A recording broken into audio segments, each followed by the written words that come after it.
ରାଧେ ରାଧେ ସାଙ୍ଗମାନେ, ମୁଁ ମାମୁନି ସ୍ୱାଗତ କରୁଛି ମୋର ୟୁଟ୍ୟୁବ୍ ଚ୍ୟାନେଲ୍ ଗଞ୍ଜାମ ଝିଅ କନ୍ଧମାଳକୁ। ତ ସାଙ୍ଗମାନେ, ଆପଣମାନେ କେମିତି ଅଛନ୍ତି? ମୁଁ ତ ବହୁତ ଭଲ ଅଛି, ବିନ୍ଦାସ୍ ଅଛି। ମୁଁ ଆଶା କରୁଛି ଭଗବାନଙ୍କ ଦୟାରୁ ଆପଣମାନେ ବି ବହୁତ ଭଲରେ ଥିବେ। ତ ସାଙ୍ଗମାନେ, ମୁଁ ଆଜି ସକାଳ 6ଟାରୁ ଉଠି ଯାଇଛି। ଉଠିକି ମୋର କିଛି କାମ ଅଛି, ସେଥିପାଇଁ ଉଠି ଯାଇଛି। କ'ଣ କାମ ଅଛି ଗେସ୍ କରିକି କୁହନ୍ତୁ ତ? ଏତେ ସକାଳୁ ଉଠିବାର ରିଜନ୍ କ'ଣ? ମାନେ ମୁଁ 6ଟା ବେଳୁ ଉଠି ଯାଇଛି, ଉଠିକି ଗାଧୁଆ ପାଧୁଆ ସାରିକି ଘର ଦ୍ୱାର ଝାଡ଼ୁ ଫାଡ଼ୁ ସବୁ କରିଦେଇଛି, ଚା ବି ବନେଇ ନେଇଛି। ତ ଚାଲନ୍ତୁ ଦେଖିବା ମୁଁ କେମିତି ବନେଇଛି। ଯେହେତୁ ଆମ ଘରେ ବାବା ସବୁବେଳେ ନାଲି ଚା ପିଅନ୍ତି, ତ ମୁଁ ନାଲି ଚା ହିଁ ବନଉଛି, ଅଦା ଟିକେ ଛେଚିକିନା। ତ ଭିଡ଼ିଓଟିକୁ ଆପଣମାନେ କଣ୍ଟିନ୍ୟୁ କରନ୍ତୁ, ଆପଣମାନେ ଜାଣିପାରିବେ ମୋତେ ସକାଳୁ ଉଠିବାର ରିଜନ୍ କ'ଣ। କାହିଁକିନା ମୁଁ ଲେଟ୍ରେ ଉଠେ, କିନ୍ତୁ ଗୋଟେ କାରଣ ପାଇଁ ମୁଁ ଜଲ୍ଦି ଉଠି ଯାଇଛି ଆଜି 6ଟା ବେଳୁ। ଉଠିକି ଗାଧୁଆ ପାଧୁଆ ବି ସାରିଛି, କାହିଁକିନା ସେଇ କାମ ପାଇଁ ଗାଧେଇବା ନିହାତି ଦରକାର।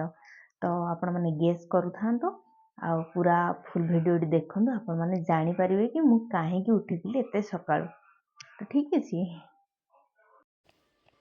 ତ ସାଙ୍ଗମାନେ, ସକାଳୁ ସକାଳୁ କେଉଁମାନେ ଖାଲି ପେଟରେ ଏମିତି ଗରମ ପାଣି ପିଉଛନ୍ତି ମୋତେ କମେଣ୍ଟ ମାଧ୍ୟମରେ ଜଣାଇବେ। ମୁଁ ସବୁବେଳେ ଗରମ ପାଣି ଖାଲି ପେଟରେ ପିଇନିଏ, ଗ୍ୟାସ୍ ନ ବନେଇବା ପାଇଁ।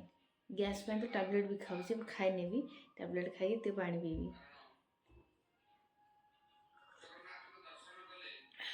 ମୋର ଗରମ ପାଣି ପିଇବା ଅଭ୍ୟାସ ନା, ଝିଅ ବେଳରୁ ହିଁ ଅଛି। ମୋ ମମି ଗରମ ପାଣି ଫୁଟେଇ ଦେବ, ମୁଁ ତାକୁ ଫୁଙ୍କି ଫୁଙ୍କି ପିଇବି।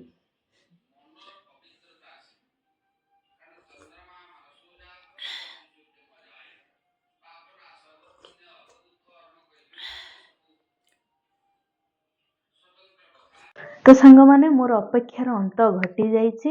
ମୁଁ ଆପଣମାନଙ୍କୁ କହିଥିଲି ନା, ମୁଁ ସକାଳୁ ଉଠିକି ଗାଧୁଆ ପାଧୁଆ ହେଇକି ଫ୍ରେଶ୍ ହେବାର ରିଜନ୍ କ'ଣ? ତ ରିଜନ୍ ମୁଁ ଆପଣମାନଙ୍କୁ ଦେଖେଇ ଦେଉଛି। ଆଜି ନା ଆମ ଘରକୁ କେହି ଜଣେ ନୂଆ ଅତିଥି ଆସିଛନ୍ତି, ତ ସେଇଥିପାଇଁ ମୁଁ ସକାଳୁ ଗାଧୁଆ ପାଧୁଆ ହେଇକି ରେଡ଼ି ପୁରା ହେଇକିରି ପୁରା ମସ୍ତରେ ଥିଲି।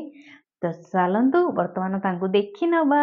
ସିଏ ଆଉ କେହି ନୁହନ୍ତି, ତ ଚାଲନ୍ତୁ ମୁଁ ଦେଖଉଛି ଆପଣମାନଙ୍କୁ। ତ ସାଙ୍ଗମାନେ, ସିଏ ଆଉ କେହି ନୁହନ୍ତି, ସିଏ ହେଉଛି ଭଗବାନଙ୍କ ପ୍ରସାଦ, ଠାକୁରଙ୍କ ପ୍ରସାଦ, ଆମର ପହିଲି ଭୋଗ। ଦେଖିନେଲେ ଆପଣମାନେ, ଯେହେତୁ ଧନୁ ସଂକ୍ରାନ୍ତି ଆରମ୍ଭ ହେଲେ ପହିଲି ଭୋଗ ଆରମ୍ଭ ହୋଇଯାଏ। ତ ଆଜି ଯେହେତୁ ସଟରଡେ, ତ ସେ ଅନୁସାରେ ଆଜି ଆମିଷ ପାଣି କିଛି ହେବନି, ତ ସେ ଅନୁସାରେ ଆମେ ପହିଲି ଭୋଗ ମଗେଇ ନେଇଛୁ। ତ ପହିଲି ଭୋଗ ପାଇଁ ହିଁ ମୁଁ ସକାଳୁ ଉଠିକି ଗାଧୁଆ ସାରିକିରି ବସି ଯାଇଥିଲି। କାହିଁକିନା ପହିଲି ଭୋଗ ଆଣିଲେ ଯେଉଁ ବଡ଼ ଥାଳିରେ ସବୁ ଆଣନ୍ତି, ସବୁ ଆମକୁ ଖାଲି କରି ଦେବାକୁ ପଡ଼େ ନା, ସେଇଥିପାଇଁ ଅଗାଧୁଆରେ ତ ଭଗବାନ ପ୍ରସାଦ ରଖିପାରିବାନି, ତ ଖାଲି କରି ଦେବାକୁ ପଡ଼େ। ତ ସେଇଥିଲାଗି ମୁଁ ସକାଳୁ ଗାଧେଇକି ବସିଥିଲି। କିନ୍ତୁ ତାଙ୍କେ ସୁବିଧା ପାଇଁ ପଲିଥିନ୍ରେ ନେଇକି ଆସନ୍ତି। ସେ କହିଲେ ଯେ ସମସ୍ତଙ୍କୁ ସକାଳୁ ଆମେ ନେଇକି ଯାଉଛୁ, ସେମାନେ କହୁଛନ୍ତି ଆମେ ଗାଧେଇନୁ, ଆପଣମାନେ ହିଁ ମାନେ ଆମ ପ୍ଲେଟ୍କୁ ରଖିଦିଅନ୍ତି। ତ ଏମିତି କାହିଁକି ହଇରାଣ ହେବା, ଏମିତି ତ ବହୁତ ଟାଇମ୍ ଲାଗିଯାଏ। ସେଇଥିପାଇଁ ଆମେ ପଲିଥିନ୍ରେ ଦେବା ଆରମ୍ଭ କରିଦେଲୁ। ପଲିଥିନ୍ରେ ନିଅ, କାମ ସରିଲା, ଆମେ ରଖିଦେଇକି ପଳେଇ ଆସୁ ସେମାନଙ୍କ ଘରେ, ଆଉ ଟିକେ ଲେଟ୍ରେ ବି ଯାଉ, ଏମିତି କହିକି ଆସିକି ଦେଇଦେଇକି ପଳେଇଲେ।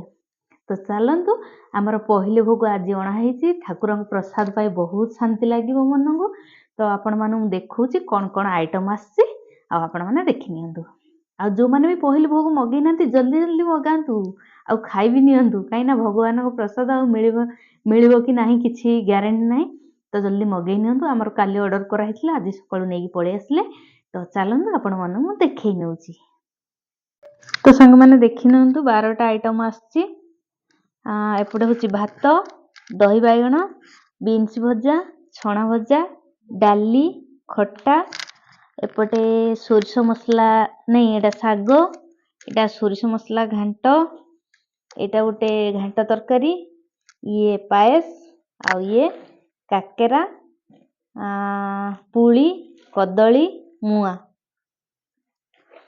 ତ ଯେଉଁମାନେ ବି ଖାଇବା ପାଇଁ ଚାହୁଁଛନ୍ତି, ଜଲ୍ଦି ଜଲ୍ଦି ମଗାଇ ନିଅନ୍ତୁ। ଆଜି ଯେହେତୁ ଭଗବାନଙ୍କ ପ୍ରସାଦ ପାଟିକୁ ଯିବ ଆଉ ପେଟକୁ ଯିବ, ପେଟ ପବିତ୍ର ହେବା ସହିତ ପାଟି ବି ପବିତ୍ର ହୋଇଯିବ। ତ ଆପଣ ଯଦି ଏମିତି ପେଟକୁ ଆଉ ପାଟିକୁ ପବିତ୍ର କରିବା ପାଇଁ ଚାହୁଁଛନ୍ତି, ଜଲ୍ଦି ଜଲ୍ଦି ଠାକୁରଙ୍କ এই ପ୍ରସାଦକୁ ମଗାଇ ନିଅନ୍ତୁ। ତ ଆଉ ଖାଇବି ନିଅନ୍ତୁ, ଜଲ୍ଦି ଜଲ୍ଦି ପବିତ୍ର ହେବାକୁ ଚାହୁଁଛନ୍ତି ଯଦି। କାହିଁକି ନା ଏଇ ବର୍ଷଟା ବିତିଗଲେ ପୁଣି ଆସନ୍ତା ବର୍ଷକୁ କ'ଣ ହବ କ'ଣ ନାହିଁ, କ'ଣ ବା ଆମେ କହିପାରିବା? ବଞ୍ଚିଥିବା କି ମରିଯାଇଥିବା କି କ'ଣ ହେଇଥିବ। ତ ଏଇ ବର୍ଷ ଯେହେତୁ ଆମ ପାଇଁ ଭଲ ଦିନଟି ଆସିଛି ତ କାହିଁକି ଏଇ ଦିନକୁ ଆମେ ମିସ୍ କରିବା। ତ ଜଲ୍ଦି ଜଲ୍ଦି ଆପଣମାନେ ବି ମଗେଇ ନିଅନ୍ତୁ, ଯେମିତି ମୁଁ ମଗେଇ ନେଇଯାଇଛି। ଆଜି ମୁଁ ନିଜକୁ ପବିତ୍ର କରିକି ଖାଇନେବି। ମାନେ ଏମିତି ତ କହିପାରିବାନି କି ଆମେ ଯେତେ ପାପ କରିଛେ ଧୋଇ ହେଇଯିବ, 100% ତ 1% ଧୋଇ ହେଇଯିବ।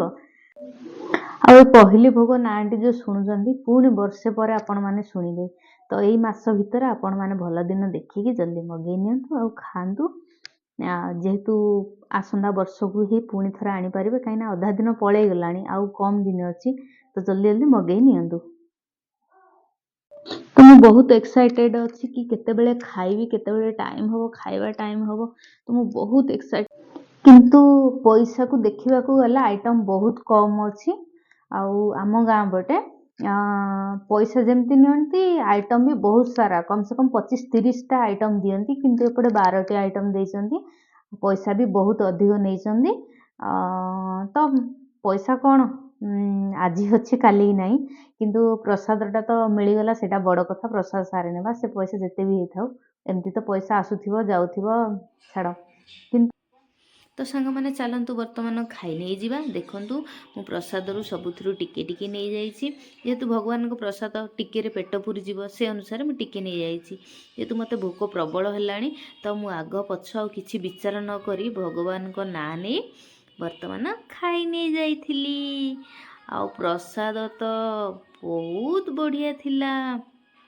ଯେହେତୁ ଭଗବାନଙ୍କ ସେଇଥିରେ ଆଶୀର୍ବାଦ ଅଛି ଆଉ ଭକ୍ତମାନଙ୍କର ଭଲ ପାଇବା ଅଛି, ତ ପ୍ରସାଦ ଭଲ ହେବ ହିଁ ହେବ।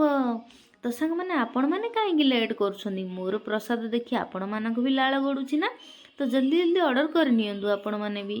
ନଚେତ ଆପଣଙ୍କ ଘର ପାଖରେ ଯଦି ମନ୍ଦିର ଅଛି ତ ଆପଣ ନେଇକି ଆସିଯାଆନ୍ତୁ, ଖାଇ ନିଅନ୍ତୁ। ତ ସାଙ୍ଗମାନେ ଆଉ ଆପଣମାନେ ଦେଖୁଛନ୍ତି ନା ମୁଁ କେମିତି ଖାଉଛି, ଆପଣମାନଙ୍କର ନିହାତି ଲାଳ ଗଡ଼ିବନି। ଠିକ୍ ନା? ଠିକ୍ କହିଲି ନା ମୁଁ? ତ ଚାଲନ୍ତୁ ଆପଣମାନେ ବି ଅର୍ଡ଼ର୍ କରିନିଅନ୍ତୁ ଆଉ ଖାଆନ୍ତୁ। ତ ସାଙ୍ଗମାନେ ଆଜିର ମୋର ଏଇ ଭିଡ଼ିଓଟି ଆପଣମାନଙ୍କୁ କେମିତି କ'ଣ ଲାଗିଛି କମେଣ୍ଟ ମାଧ୍ୟମରେ ନିହାତି ଜଣେଇବେ। ଆଉ ମୋ ଭିଡ଼ିଓଟି ଯଦି ଆପଣମାନଙ୍କୁ ଭଲ ଲାଗିଛି ଲାଇକ୍, ସେୟାର, ସବସ୍କ୍ରାଇବ୍ କରିବା ପାଇଁ ଜମାରୁ ବି ଭୁଲିବେନି। ଆଉ କମେଣ୍ଟ ମାଧ୍ୟମରେ ନିହାତି ଜଣାଇବେ।